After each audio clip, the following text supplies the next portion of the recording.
आज हम पढ़ेंगे कि क्या कारण होता है कि 1857 की क्रांति होती है और वह क्रांति भारत की राष्ट्रीय क्रांति के रूप में जानी जाती है और इस क्रांति के आधार पर भारत में कैसे राष्ट्रवाद का उदय होता है। दोस्तों, 1857 की जो क्रांति होती है उस क्रांति में होने के कारण 5 से 6 महत्वपूर्ण बिंदु हैं। पहला है सामाजिक कारण, यानी कि राष्ट्रीय आंदोलन ये क्रांति का 1857 की क्रांति का होने का सामाजिक कारण जिसकी वजह से राष्ट्रीय यानी ये क्रांति होती है। धार्मिक कारण जिसकी वजह से ये 1857 की क्रांति होती है। आर्थिक कारण जिसकी वजह से यह क्रांति प्रारंभ होती है। शैक्षिक कारण, सैनिक कारण और राजनीतिक कारण, ये महत्वपूर्ण 6 कारण ऐसे हैं जिसकी वजह से 1857 की क्रांति होती है। दोस्तों, पहले है सामाजिक कारण। भारत में सामाजिकरण क्या था? तो सामाजिकरण मुख्यतः कुछ बिंदु हैं। जैसे क्या होता था कि अंग्रेज अपने सफेद चमड़ी पर बहुत गर्व करते थे और वे भारतीयों को काली चमड़ी वाला कहकर पुकारते थे। ऐसे अपने आप को यूं मस्त गोरा चिकड़ा समझ के और दूसरे का करियावा समझ के एक कलुआ है, हाँ, ऐसा वो लोग मानते थे और वो लोग अपने आप को बहुत सर्वश्रेष्ठ और श्रेष्ठ समझते थे और दूसरे भी भारतीयों को, जो यहाँ के मूल निवासी, इनको काला समझ के इनको बहुत ही समाज से या हर जगह से उन्हें बहुत दूर रखते थे। अंग्रेजों के द्वारा भारत में रेल टिकट, रेल हो गया, डाक तार हो गया कि क्षेत्र के लिए कार्यों को ईसाई धर्म प्रचारकों में इन्होंने धर्म प्रचार का माध्यम बनाया। यानी कि रेल हो गया, डाक तार हो गया या अन्य समाचार माध्यम हो गए, उसमें ईसाई धर्म की प्रचार करवाई, ईसाई धर्म को काफी बढ़ाया। लेकिन भारत में जितने भी धर्म थे उन धर्मों को काफी पीछे छोड़ा। और क्या होता है कि भारत में बहुत पुरानी परंपरा थी, एक सामाजिक पद्धति थी, गंगादान प्रथा। अंग्रेजों ने 1835 में गंगादान प्रथा पर रोक लगा दी। दोस्तों, ये गंगादान प्रथा क्या था? तो जो दलित या शूद्र वर्ग था वर्ण व्यवस्था में, उस वर्ण व्यवस्था में दलित और शूद्र वर्ग का जो महिला थी, उसके अगर जो पहला पुत्र जिससे उत्पन्न होता था उस महिला से, तो उसे अपने पहले पुत्र को गंगा में दान करना होता था, जिसके माध्यम से वो माना जाता था कि अगर आप गंगा में अपने बच्चों को दान करते हैं तो आपकी पीढ़ी और आने वाले जितने भी संतान होंगे वो बहुत ही अच्छे होंगे। ये बनाई गई थी वर्ण व्यवस्थाओं में। यानी कि जो ब्राह्मण या क्षत्रिय थे, तो ब्राह्मण का कहना था कि अगर गंगा में अपने बच्चों को दान करेंगे तो आप की जो परिवार होगा वो आगे बहुत कुशल होगा। लेकिन मात्र वर्ण व्यवस्था में सिर्फ दलित या शूद्र वर्ग की ही महिलाओं के बच्चों को ही, और भी प्रथम बच्चा, उनको लगता था कि जिस प्रकार से आर्यों ने सिंधु घाटी सभ्यता में आके और धीरे धीरे पूरे भारत में कब्जा कर लिया, अगर इनकी बच्चों को हम इस प्रकार से नदियों में नहीं बहाएंगे, इनकी डेथ नहीं होगी, तो हो सकता है कि आने वाले समय में ये अपने राष्ट्र को या अपनी जमीन को, अपने हर एक चीज को कब्जे में ले ले। इस प्रक्रिया को धीरे धीरे होते होते ये बन गई प्रथा, जिसे बोला गया गंगादान प्रथा। अंग्रेजों ने 1835 में इसे बंद करवा दिया, जिससे ब्राह्मण या क्षत्रिय वर्ग इनसे काफी ज्यादा दुखी हुए, इनके विरोध में थे। इस प्रक्रिया में दूसरा होता है, अंग्रेजों ने इस प्रथा पर रोक लगाते हुए अगला सामाजिक पद्धति में सती प्रथा। अब सती प्रथा में क्या था दोस्तों? सती प्रथा का जो अंत होता है 1829 में होता है, लाल डलहौजी की मदद से और राजा राम के काफी प्रयासों से। राजा राम मोहन राय के राजा की उपाधि मोहन राय को किसने दी? तो दी वह अकबर द्वितीय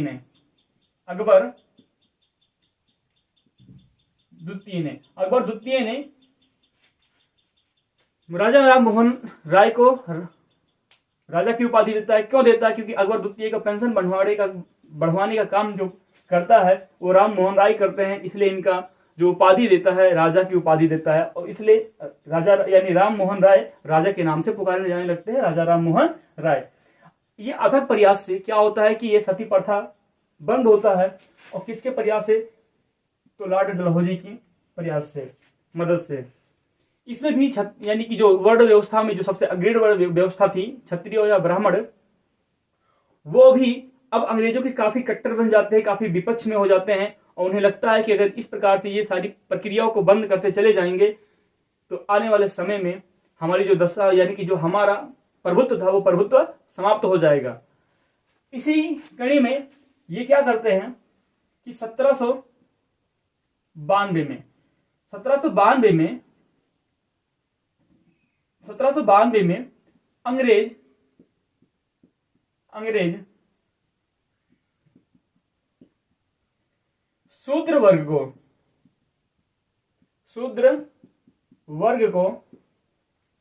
11% संपत्ति रखने का अधिकार दे देता है। संपत्ति रखने का अधिकार दे देता है। वह आज से पहली शताब्दी की बात करें, जब से आर्य भारत में प्रविष्ट किए, तब से लेकर अब तक, उस समय तक 1793 तक कोई भी दलित वर्ग या शूद्र वर्ग के पास में किसी प्रकार के विशेषाधिकार नहीं था। ना तो शिक्षा का था, ना तो सामाजिक में एक समानता का था, और ना ही संपत्ति में था, ना ही वेदों या संस्कृत को पढ़ने में था। यानी कि वो हर एक सुख सुविधाओं से वो वंचित रहते थे। पहली बार ऐसा हुआ था कि अंग्रेजों ने 1792 में दलितों को यानी शूद्र वर्ग को 11% संपत्ति रखने का अधिकार दिया। यहाँ जो यानी कि जमींदारी जो व्यवस्था 1793 में चली, उससे पहले जो क्षत्रिय वर्ग थे काफी अंग्रेजों से काफी दुखी थे। वहीं ब्राह्मण वर्ग तो काफी ज्यादा इसके पीछे था, जिसकी वजह से धीरे धीरे क्या हुई कि द्वेष उत्पन्न होने लगे लोगों में ब्राह्मणों के प्रति। तो इस प्रकार से पहले बनता है क्या, सामाजिक कारण। सामाजिक कारण से क्या होता है, लोगों में कुछ वर्ग को तो अच्छा होता है, खुश होते हैं और अंग्रेजों के पक्ष में होते हैं, लेकिन अधिकांश जो वर्ग हैं वो प्रायः अंग्रेजों के विरोध में खड़े उतरे। दूसरा दोस्तों, 1857 की क्रांति होने का वह है धार्मिक कारण। धार्मिक कारण में क्या था दोस्तों कि कहने को तो सिर्फ यह था कि अंग्रेज किसी धर्म के मामले में हस्तक्षेप नहीं करते थे, परंतु ऐसा नहीं है। ईसाई मशीनरियों को भारत में धर्म प्रचार कराने की छूट दी। ईसाई मशीनरियों को, किसको? ईसाई मशीनरियों को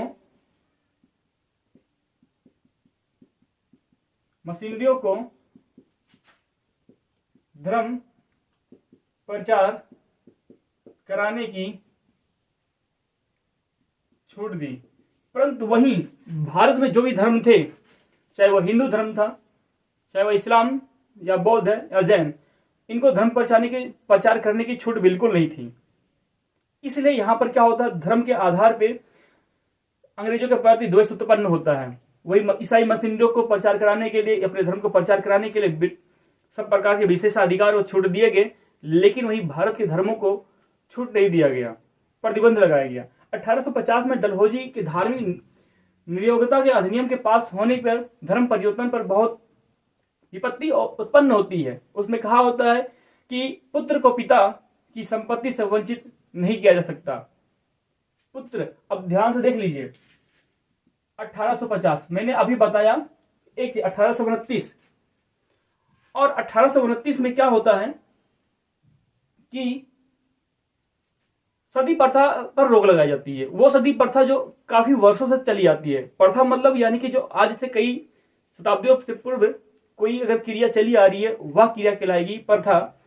और यह प्रथा बनी थी कि अगर कोई बच्ची है, पहले जो शादी होती थी वो कम उम्र में ही हो जाती थी, बच्ची को पता ही नहीं कि मैं कौन हूं, उसी समय उसकी शादी हो जाती थी। दुर्भाग्यवश अगर उसकी मृत्यु हो गई तो उस बच्ची को उसके साथ में दफना दिया जाता था या उसको जला दिया जाता था उसकी चिता में, यानी कि उस व्यक्ति की चिता में। इस क्रिया को बोलते हैं सती प्रथा। इस पर राजा राम मोहन राय जी का अथक प्रयास से, डलहौजी जी की मदद से अधिनियम बनाया गया, सती प्रथा एक्ट आया और सती प्रथा एक्ट को समाप्त कर, यानी कि सती प्रथा प्रक्रिया को समाप्त कर दिया गया। इससे दुखी थे। 1875 यानी 50 में डलहौजी वही डलहौजी। डलहौजी डलहौजी के द्वारा धार्मिक निरोधा अधिनियम लाया गया। धार्मिक डलहौजी के द्वारा धार्मिक नियोगिता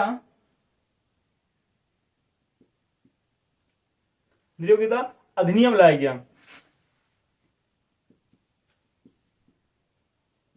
अधिनियम लाया गया और इस अधिनियम में था क्या दोस्तों?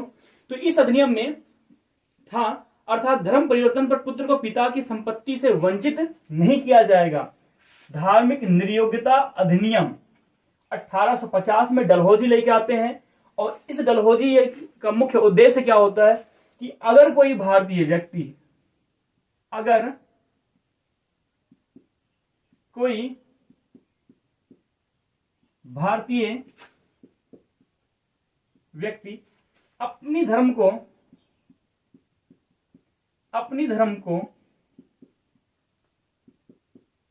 छोड़कर ईसाई धर्म को अपनाता है तो उसे किसी भी स्थिति में उसे उसके पिता के संपत्ति से वंचित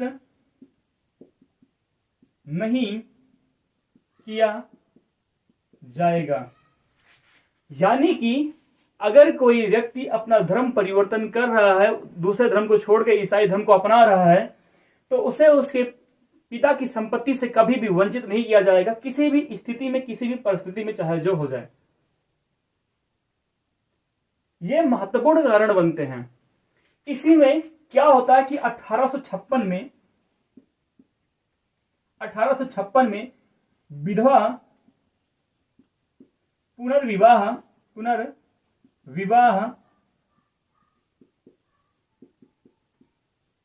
अधिनियम लाई जाती है। और इस अधिनियम के तहत में क्या होता है कि अगर कोई महिला का अगर पति मृत्यु हो गई उसकी, तो ऐसी स्थिति में पहले तो सती प्रथा के माध्यम से उसे सती नहीं किया जाएगा। दूसरा क्या कर दिया गया कि अब वह उम्र भर विधवा नहीं रहेगी। अगर वो चाहती है शादी करना तो शादी कर सकता है। समाज के कोई व्यक्ति उसके ऊपर दबाव नहीं डाल सकते कि नहीं तुम्हें उम्र भर विधवा रहना है। इस अधिनियम के तहत ये कारण बनते हैं, ये महत्वपूर्ण कारण बनते हैं 1857 की क्रांति का धर्म परिवर्तन। आज भी देख रहे हैं, आधुनिक समय में, आधुनिक भारत में देख रहे धर्म के आधार पे कितना बवाला खड़ा होता है। उस समय सोचिए जब कट्टरपंथी थी, उस समय जो विशेष धर्म को माना जाता था, और उस धर्म में क्या होगा कि कोई कुछ भी आके परिवर्तित कर जाए, क्या उसमें जरा से भी उंगली नहीं उठेगी? उठेगी। और आग जैसी उठ रही थी, बस उस चिंगारी आने और पाने की देरी थी।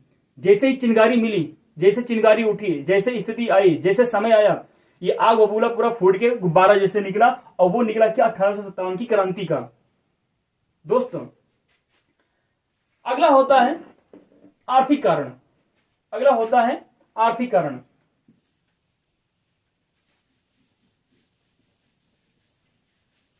इसको नोट करते आप चलेंगे।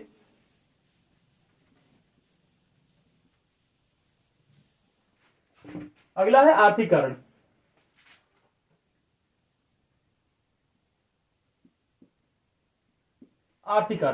और आर्थिक कारण में क्या था कि अधिक से अधिक भारतीय धन का इंग्लैंड भेजा गया था, जिसे बोलते हैं क्या?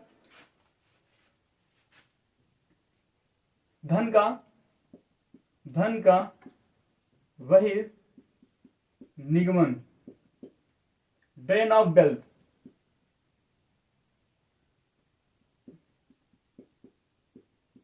निगमन यानी इसमें क्या था कि अंग्रेजों का मुख्य उद्देश्य था,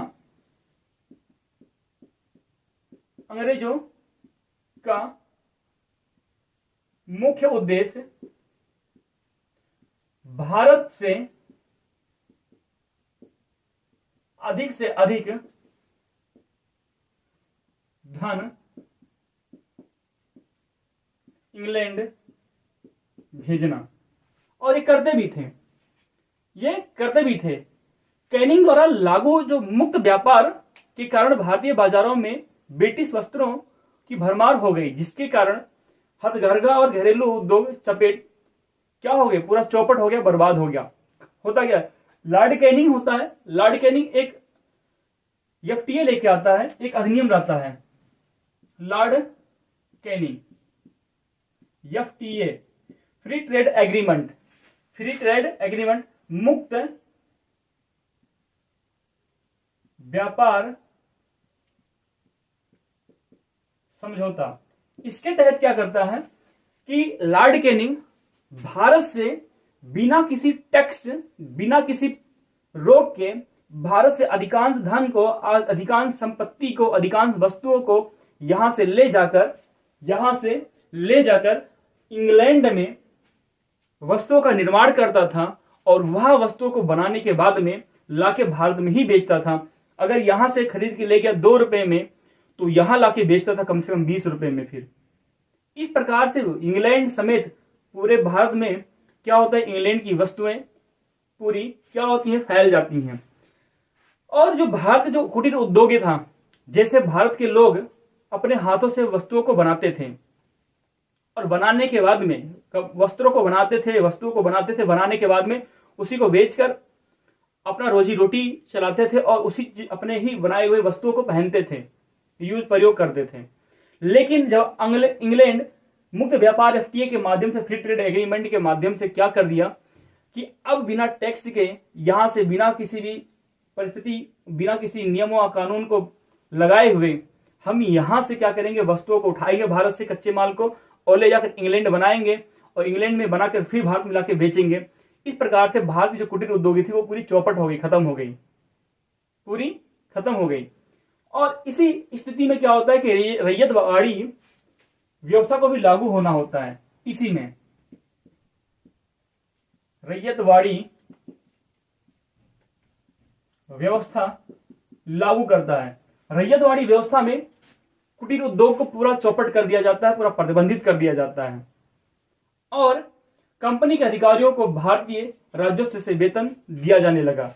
अब जो कंपनी के अधिकारी होंगे, कंपनी, ईस्ट इंडिया कंपनी के जो जितने भी अधिकारी हैं, उन अधिकारियों को भारत के राजस्व से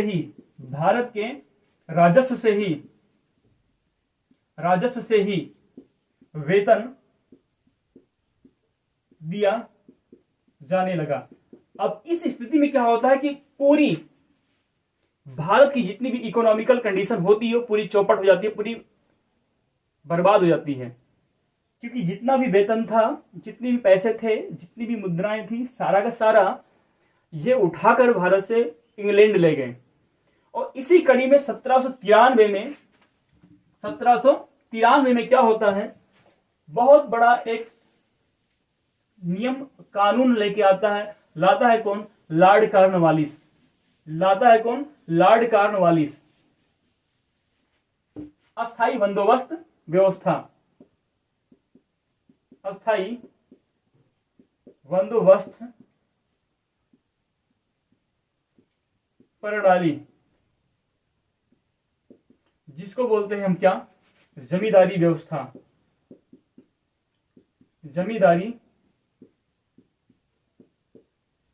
व्यवस्था। आता कब है, तो 1793 में। लाता कौन है, तो लॉर्ड कॉर्नवालिस। लाने का उद्देश्य क्या होता है, कारण क्या है कि भारत की जो, अगर देखा जाए कल्चर, संस्कृति देखी जाए, जो भाषा है, भाषा हमारे भारत में हर एक कोने पर, कदम कदम पर बदलती है। कदम कदम पर भाषा बदल रही, कदम कदम पर वहां की जो सभ्यता है वो बदल रही है, कदम कदम पर जितने भी खाने पीने या ओढ़ने पहनने या जो भी चीजें वो सारी बदल रही हैं। पूरे भारत के हर एक कोने में, चाहे जम्मू कश्मीर चले जाएं, चाहे राजस्थान चले जाएं, चाहे गुजरात हो या महाराष्ट्र या फिर तमिलनाडु, केरल या आंध्र प्रदेश या उड़ीसा के साथ में पश्चिम बंगाल या नॉर्थ ईस्ट इंडिया स्टेट यानी कि उत्तरी पूर्वी भारतीय राज्य जितने भी हैं, या उत्तर प्रदेश समेत हर एक राज्य में जाएंगे तो वहां पर अनेक अनेक प्रकार की भाषा मिलेगी। अब इनको बहुत समस्या होती थी लगान वसूली करने में, लगान वसूली करने में इनको बहुत समस्या होती थी। तो इस समस्या के समाधान के लिए इन्होंने क्या किया कि एक अधिनियम लाया। उस एक्ट का नाम था अस्थायी बंदोबस्त प्रणाली अधिनियम या एक्ट, जिसे बोला गया जमींदारी व्यवस्था। 1793 में लाया। क्या हुआ कि जिस क्षेत्र में सबसे अमीर वर्ग जो था, सबसे ताकत वर्ग था, जो सबसे ताकत व्यक्ति था उस क्षेत्र में, उसे लगभग 15, 20, 50 गांव का जमींदार नियुक्त कर दिया गया। और कहा गया क्या कि अब आप क्या करेंगे कि यहां से आप वस्तु यानी कि सभी से कर वसूली करेंगे और कर वसूल करके, लगान वसूल करके आप मुझे देंगे। लेकिन इसकी पूरी कड़ी क्या होती है? इस व्यवस्था को लॉर्ड कॉर्नवालिस ने अपनी सहयोगी जो जॉन सोर था, ध्यान सुनिएगा, अपनी सहयोगी जॉन सोर और जेम्स ग्रांट के सहयोगी और जेम्स ग्रांट के सहयोग से लागू किया। यानी अगर हम आपसे पूछा जाए, क्वेश्चन होगा पेपर में आएगा कि लॉर्ड कॉर्नवालिस ने किसकी मदद से, उसके कितने सहयोगी थे, जिसकी मदद से उसने अस्थायी बंदोबस्त प्रणाली या जमींदारी व्यवस्था लागू की भारत में, तो वो था जॉन सोर और जेम्स ग्रांट था। यह व्यवस्था कुल ब्रिटिश भारत का लगभग 19% पर लागू हुआ था। यानी कि ये जो व्यवस्था थी, अस्थायी बंदोबस्त व्यवस्था, भारत के कुल भाग पर 19% भाग पर लागू हुई थी। कुल 19% भाग पर लागू हुई थी। पूरे भारत में नहीं था, लेकिन जहां जहां भी था, पूरा मिला लिया जाए तो 19% भाग पर लागू था यह अस्थायी बंदोबस्त व्यवस्था भारत में। इस व्यवस्था में वसूले गए कुल राजस्व में सरकार और जमींदार का जो हिस्सा था वो था 88/11 का, 89/11 का। यानी अगर कहें कि जो लगान वसूल करते थे, लगान वसूल का इसमें जो हिस्सा था, यानी कि लगान में अंग्रेज और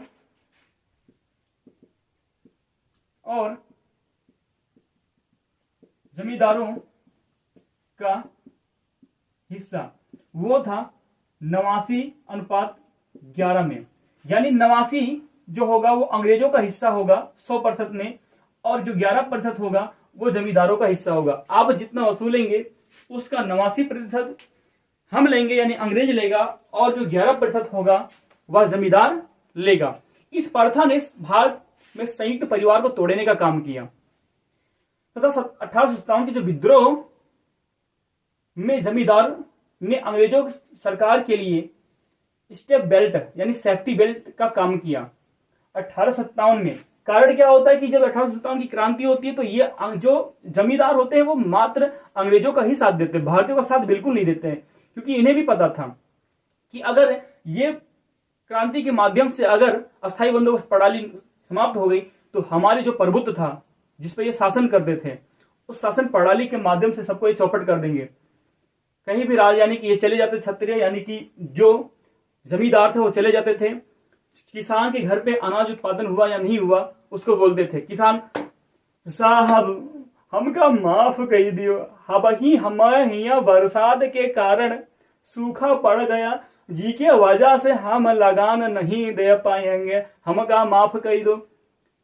अब ये किसान की सुनते भी नहीं थे।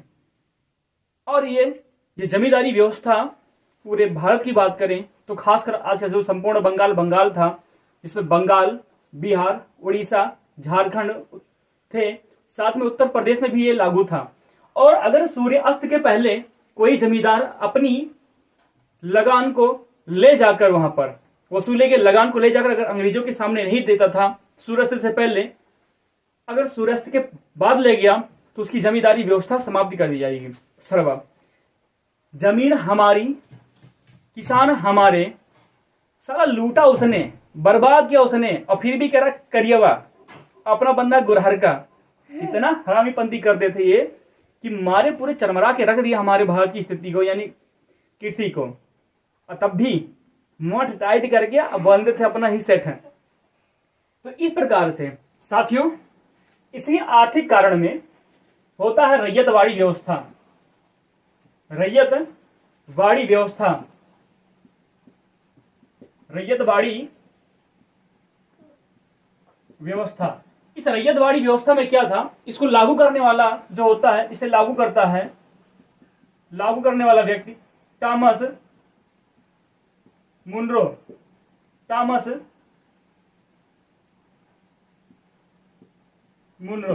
टॉमस मुनरो ने रैयतवाड़ी व्यवस्था को लागू किया।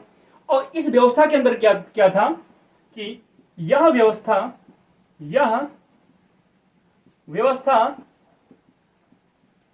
ब्रिटिश सरकार या ब्रिटिश भूभाग के लगभग 51% पर लागू की गई थी दोस्तों। भूभाग के 51% पर लागू किया गया था। यानी कि ये टॉमस मुनरो ने रैयतवाड़ी व्यवस्था को भारत के लगभग 51% भूभाग पर लागू कर दिया था। जबकि हम आपको बताएं कि जैसे अस्थायी बंदोबस्त व्यवस्था भारत के पूरे भूभाग पर सिर्फ मात्र 19% लागू था, लेकिन रैयतवाड़ी व्यवस्था में क्या था कि दोस्तों लगभग 51% भूभाग पर लागू कर दिया जाता था।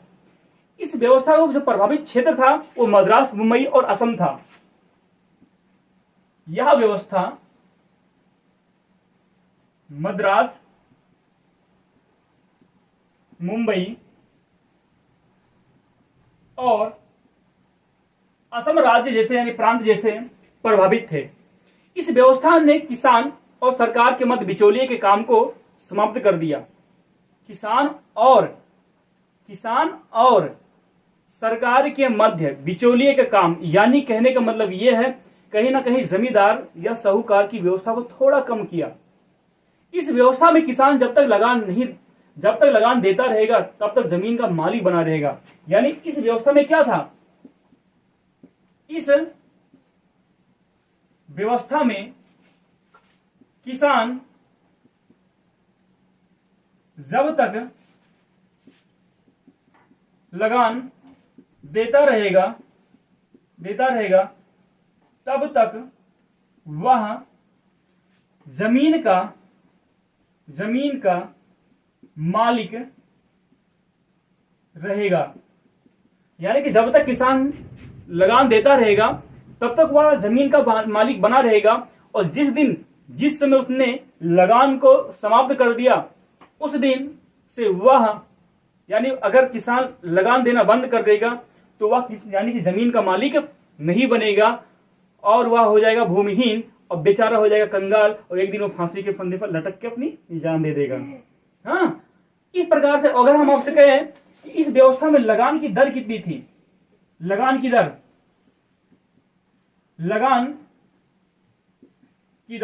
इस व्यवस्था में जो लगान की दर थी दोस्तों वो 30 से 55% थी। 30% से 55% थी। सोच लीजिए आप, यानी कि अगर मान लो कोई किसान है, अगर उसके यहां अगर उस भूमि पर 10 केजी चावल का उत्पादन हुआ 10 किलो, तो उसमें 10 किलो में 30 से जो 55% क्या होगा, अनाज होगा, उस अनाज पर अधिकार अंग्रेजों का होगा, ना कि भारतीय यानी किसानों का होगा, जिसकी वजह से सारी व्यवस्था चरमरा जाती है। इसी कड़ी में आता महलवाड़ी व्यवस्था। महलवाड़ी व्यवस्था भी आर्थिक कारण का आर्थिक कारण यानी कि 1857 की जो क्रांति होती है, आर्थिक कारण बनता है, उसमें महलवाड़ी व्यवस्था भी काफी अहम रोल निभाता है। महलवाड़ी व्यवस्था, महलवाड़ी व्यवस्था क्या होती है दोस्तों? महल का अर्थ होता है सामूहिक, महल का अर्थ होता है सामूहिक, महल का अर्थ होता है सामूहिक, सामूहिक। इस व्यवस्था में लगान अदा करने की जिम्मेदारी समूह रूप से पूरे गांव पर होती थी, सामूहिक रूप से पूरे गांव पर होती थी। यानी अगर आपसे कहा जाए कि रैयतवाड़ी व्यवस्था में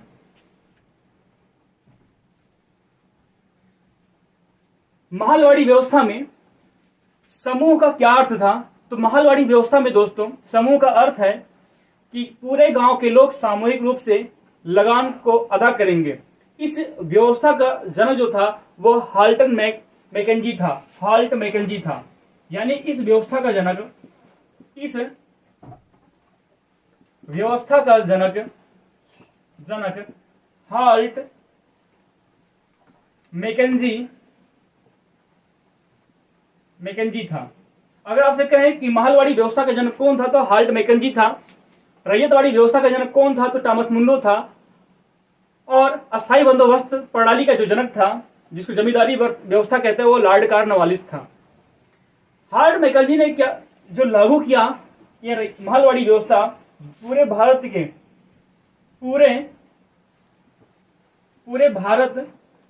के कुल भूभाग का लगभग 30%, पूरे भारत के कुल 30% भूभाग पर लागू किया था। रैयतवाड़ी व्यवस्था 51%, यानी कि जमींदारी व्यवस्था या स्थायी बंदोबस्त व्यवस्था 19%, महलवाड़ी व्यवस्था 30%। ये कारण बनते हैं क्या? आर्थिक कारण बनता है दोस्तों। अगला है शैक्षिक कारण,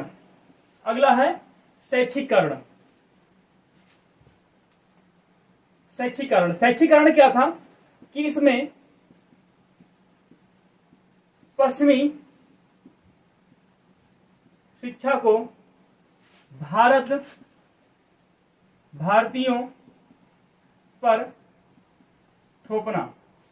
भारत पर क्या था कि यानी इसका उद्देश्य था कि अंग्रेजों का उद्देश्य था, खासकर यूरोपियन मशीनरी का उद्देश्य था कि भारत में अधिकांश पूरे भारतीयों पर पूरी पश्चिमी शिक्षा का प्रभाव हो। जो वो वेद पढ़ रहे हैं, जो वो संस्कृत पढ़ रहे हैं, उन वेद और संस्कृत को छोड़कर ये पढ़े अंग्रेजी पढ़ें और विज्ञान पढ़ें। भारतीयों में बहुत आक्रोश आया। इन्होंने कहा कि हम अपनी परंपरा, अपनी संस्कृति को नहीं छोड़ सकते हैं, हम प्राय वेदों और संस्कृत का ही अध्ययन करेंगे। लेकिन जबरदस्ती क्या होता है कि इस पर थोप दिए जाते हैं। इसी संबंध में एक कानून बनता है, उस कानून का नाम है क्या, उस अधिनियम का नाम है क्या? वुड की घोषणा पत्र। वुड की घोषणा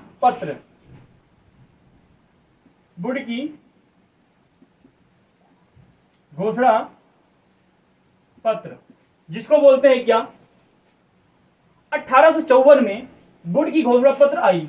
1854 में वुड की घोषणा पत्र आई। वुड ने लॉर्ड डलहौजी को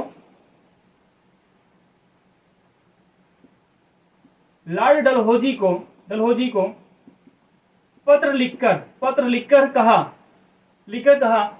कि भारत में प्राथमिक शिक्षा को छोड़कर, जो प्राइमरी लेवल तक है उसको छोड़कर, वो मात्र प्राइमरी लेवल तक मातृभाषा रहे, कोई दिक्कत नहीं है।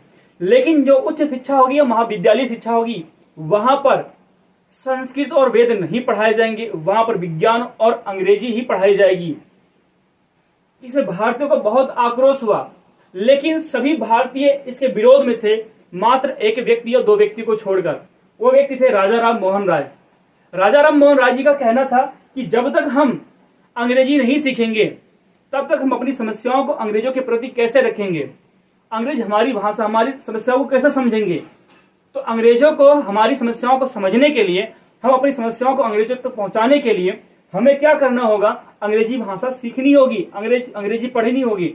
हम अपने वेदों को, अपने संस्कृत को नहीं छोड़ेंगे, लेकिन साथ में अंग्रेजी भी पढ़ते हैं और साइंस भी पढ़ते हैं। तो इस प्रकार से होता है क्या, शैक्षिक कारण। अगला होता है सैनिक कारण, और सैनिक कारण और राजनीतिक कारण। तो राजनीतिक कारण पहले पढ़ लेते हैं। दोस्तों क्या होता है कि अभी तक भारत में राजनीतिक कारण,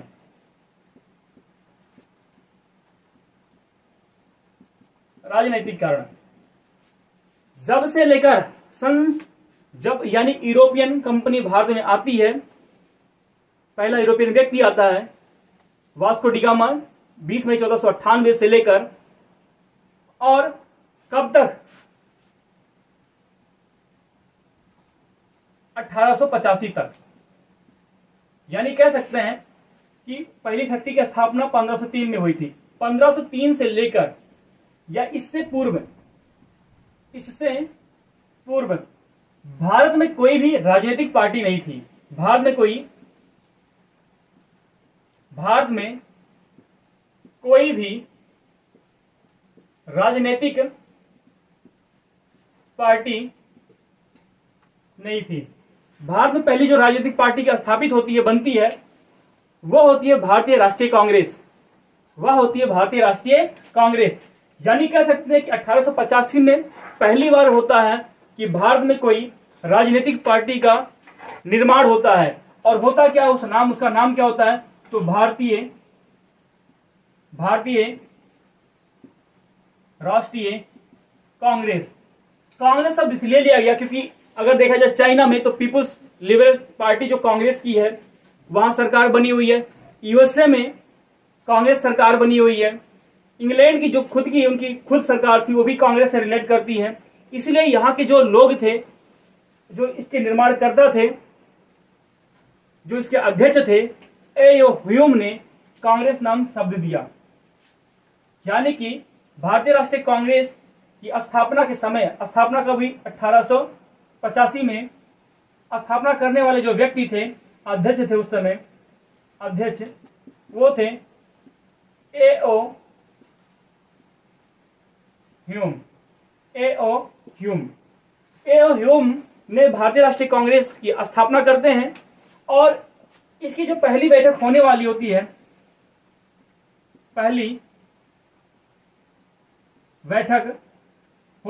थे पुणे में, परंतु हैजा के कारण, हैजा मतलब डिब्बा लेके भागना बाथरूम में, साथ में उल्टी आना, दस्त होना, यह ऐसी प्रक्रियाएं पूरी हैजा की थी। लोग हैं करके मर रहे थे। तो गांधी यानी कि उस समय जो ह्यूम थे, जो यानी पहली बैठक होने वाली थी पुणे में, वो समाप्त कर दी जाती है और पहली बैठक फिर करते हैं कहां पर, तो मुंबई में। तो कांग्रेस की पहली बैठक कहां होती है, तो मुंबई में होती है। कांग्रेस की स्थापना कब होती है, 1885 में होती है। स्थापित करने वाले व्यक्ति कौन होते हैं, तो ए.ओ. ह्यूम होते हैं। भारत में पहली राजनीतिक पार्टी का नाम क्या है, तो भारतीय राष्ट्रीय कांग्रेस है। यह भारत में राष्ट्रीय भावना को जागृत करने के लिए आंदोलन को, जितने भी राष्ट्रीय आंदोलन हुए हैं भारत में, उसका महत्वपूर्ण योगदान भारतीय राष्ट्रीय कांग्रेस पार्टी का ही है। दोस्तों अगली होती है सैनिक कारण। क्या कारण होता है सैनिक कारण में, तो 1854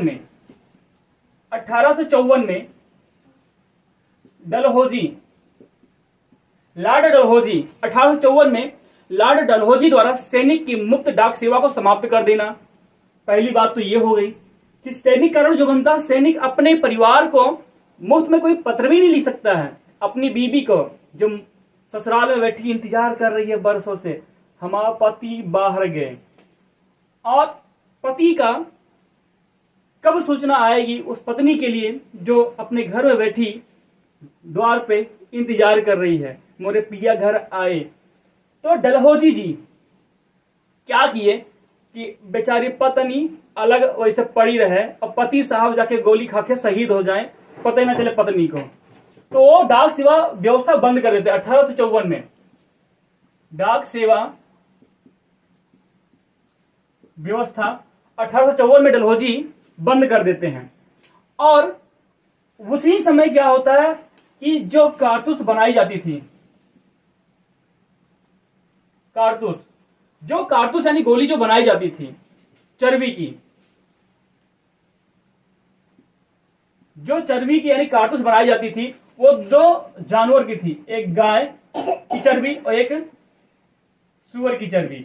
गाय की चर्बी हिंदुओं के लिए हराम है, हिंदू के लिए हराम है। सुअर की चर्बी मुस्लिम के लिए हराम है, या फिर मुसलमान के लिए हराम है, जिसको बोलते हैं इस्लाम के लिए हराम है, इस्लाम के लिए हराम है। ये डलहौजी ने क्या किया कि चर्बी में गाय की यानी कारतूस में गाय की चर्बी लगाई और सुअर की चर्बी लगाकर, क्यों लगाते थे? क्योंकि जिससे क्या हो कि कारतूस बर्बाद ना हो, खराब ना हो।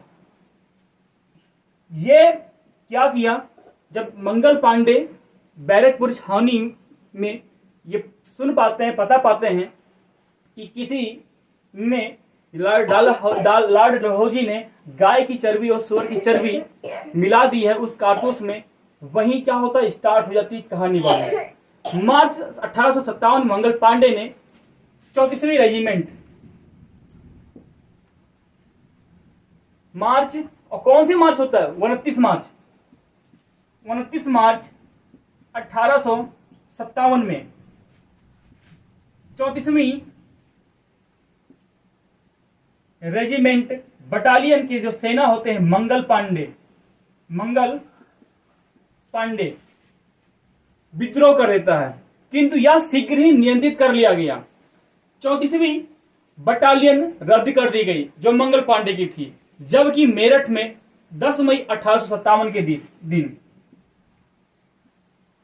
मेरठ में 10 मई 1857 को सैनिक ने इनफील्ड राइफल को लेने से इनकार कर दिया। कौन सा राइफल? इनफील्ड राइफल लेने से इनकार कर दिया। और करता कौन है? तो 10 मेरठ के जो सैनिक होते हैं 10 मई 1857 के दिन इनकार करने के साथ 1857 की क्रांति का शुभारंभ मेरठ से हो जाती है। बहादुर शाह को अपना नेता घोषित कर दिया जाता है। क्यों किया जाता है? क्योंकि बहादुर शाह सबसे बूढ़ा व्यक्ति होता है, वो दिशा दे सकता था, उसके पास सेना थी, उसके पास पैसा था। धीरे धीरे यह आंदोलन सभी जगह पर फैल गया, परंतु 31 सितंबर 1857 को अंग्रेजों ने पुनः दिल्ली को काबू कर लिया। यानी अगर कहें कि 1857 की क्रांति जो चिंगारी 29 मार्च 1857 के दिन निकली थी, यह प्राय 21 सितंबर 1857 के दिन समाप्त हो जाता है। अंग्रेजों की जीत होती है, लेकिन अंग्रेजों को पता चल जाता है कि इससे उनका काफी भारी नुकसान हुआ है और भारतीयों में एकता की भावना उत्पन्न हो गई है। तो दोस्तों ये कारण होते हैं क्या? 1857 की क्रांति। और 1857 की क्रांति एक है भारतीय राष्ट्रीय आंदोलन। भारत की सबसे पहली कोई आंदोलन होती है तो वो होती है भारतीय राष्ट्रीय आंदोलन। और कब होती है? 1857 में। और होने का कारण दोस्तों सामाजिक कारण, धार्मिक कारण, आर्थिक कारण, शैक्षिक कारण, सैनिक कारण और राजनीतिक कारण होता है। ये थे पूरी प्रक्रिया। जब और उसी समय मैंने 1857 की बताई, फिर होता है एक राजनीतिक पार्टी की स्थापना होती है कांग्रेस की।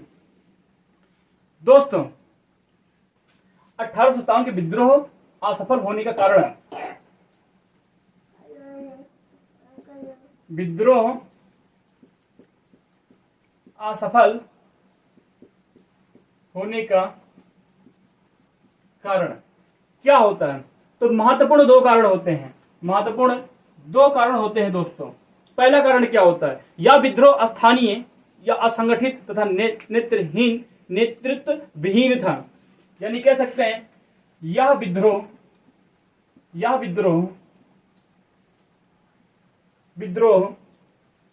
स्थानीय,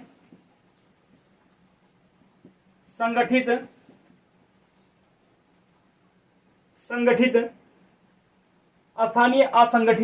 स्थानीय असंगठित तथा नेतृत्वहीन था। नेतृत्व तथा और नेतृत्व विहीन था। इसका नेतृत्व करने वाला कोई नहीं था। कारण क्या था? कि जो राजा रजवाड़े थे वो अपनी तरफ से लड़ रहे थे, जो किसान थे वो अपनी तरफ से लड़ रहे थे, जो महलवाड़ी जो महल पे कर देते थे, यानी कि जो सामूहिक से गांव वाले कर देते, गांव वाले अपनी तरफ से थे। यानी कहने का मतलब कोई ऐसा नहीं था कि वो राष्ट्र के लिए लड़ रहा है, लड़ रहे थे लोग अपने लिए, स्वयं के लिए। इसलिए अंग्रेजों ने कहा ये कोई राष्ट्रीय क्रांति नहीं है, ये व्यक्तिगत क्रांति है। लेकिन भारतीयों का मानना है कि यह एक राष्ट्रीय क्रांति है। कम से कम पहली बार ऐसा तो हुआ कि किसान आए, राजा आए, धार्मिक लोग आए, ब्राह्मण आए, इस्लाम के लोग आए, सभी लोग आते। पहली बार ऐसा तो होता कि कम से कम कोई आके लड़ाई तो लड़ रहा है अंग्रेजों के खिलाफ, इसलिए कहा गया राष्ट्रीय क्रांति। दूसरा होता है देश के विभिन्न क्षेत्रों राजाओं का अंत हो गया। देश के विभिन्न क्षेत्रीय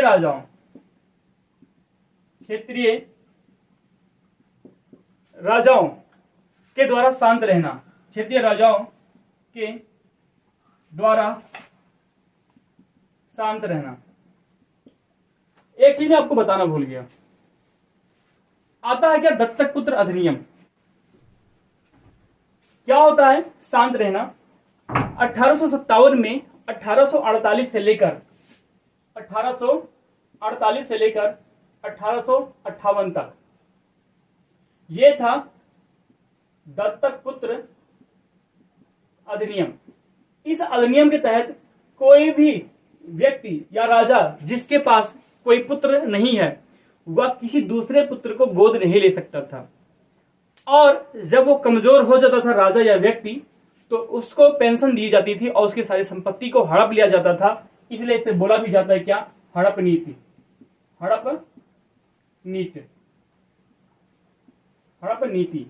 हड़प नीति किस कानून को बोलते थे, किस अधिनियम को? तो दत्तक पुत्र अधिनियम 1848 से लेकर 1858 के मध्य चली थी।